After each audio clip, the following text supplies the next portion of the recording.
Right here. Go ahead. Sure, I'll take a minute here of your time, Chuck. Thanks.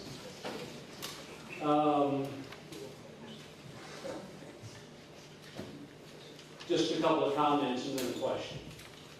The comments are, my latest analogy that I share with people is you can stand anywhere in the middle of Crystal City and point anywhere in a circle and you can find stuff that's really wrong. And, you know, that's part of the reason I was running for county commissioner, because I just saw so much stuff wrong that I was hoping to help right, or at least try to make a difference. And that's the reason I'm here now, is I'm trying to make a difference. My thing on this has been, and I think somebody else said it too, if it was, and you know, I shared this before the meeting, if this was done correctly from the beginning, we probably wouldn't even be here.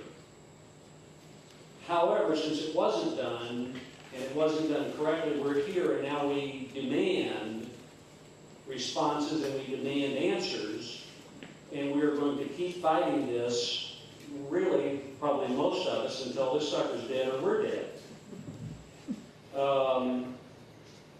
And then my comment, really, my question, and kind of a comment, I wanted to reinforce the part about a lot of misinformation. The misinformation was that this could only be an industrial site. I've read every page of the contract. I've read every page of all the dialogue. I've read till I'm blue and sick in the face about all this kind of crap. But this could be commercial or industrial. And so there's a couple of questions, a couple of thoughts. One, who in their right mind would put a smelter in the middle of a downtown, peaceful, beautiful community like Crystal City? My take on that is anybody that would do that, you know, there's got to be something wrong somewhere. And secondly, as I consider myself a business person, and as a business person, to put all my eggs in one basket, I see that being a beautiful place out there to be another Riverport, an Earth City, Chesterfield Valley. That's clean money. The streets of Crystal City could be paved with green money instead of black money. I don't see how anybody.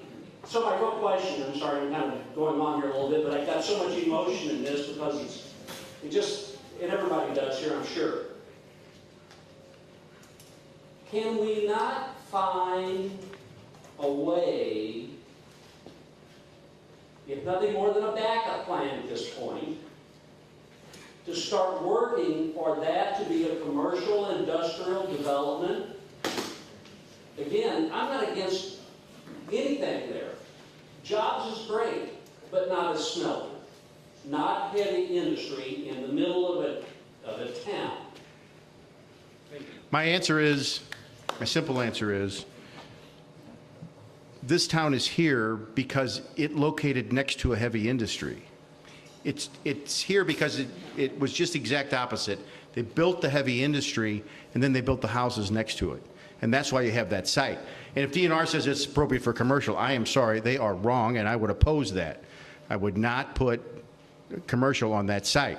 So my answer is, I would love to have a beautiful commercial area, but with the rails, the river, the opportunity for the barge sites, we don't have any other place like that up and down the Mississippi River in Jefferson County. Maybe the big field down by La Roche, but we don't have the close access to all the other, to the second rail and to 67 and all those other components.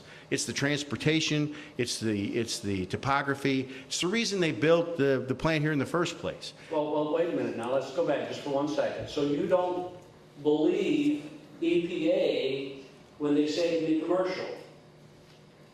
I disagree with them on that. But I never heard that, and I've spoken to them about this site in the past when we were looking at other users, and no one ever. We talked only about industrial parks, industrial sites. That continues to go out. Well, it doesn't mean that DNR didn't put that out. They make mistakes like everybody else. Oh, it's in their letter. We've read it. Again, I'm not saying that they didn't, but I'm just saying that in the past that was never a consideration because this site had issues. It had industrial issues. It's a brownfield site. Sure, but that doesn't mean if DNR says it's okay, available for commercial, if you would not believe DNR say, when they say it's available for commercial, then how could you believe that they're going to keep it clean if they do a smelter? If you don't trust them, how can you trust them? You know, I certainly wouldn't recommend that the city hand the full responsibility of the development of that site to DNR and walk away. I would expect that the city would have their own professionals watching it as well. Okay, so then just, and I don't want to take too much time, then you know I'm going to put you on the spot then. So you would not support a commercial development for that site? No, Okay. I wouldn't support a residential development. Competition when you come up for election. Get in line.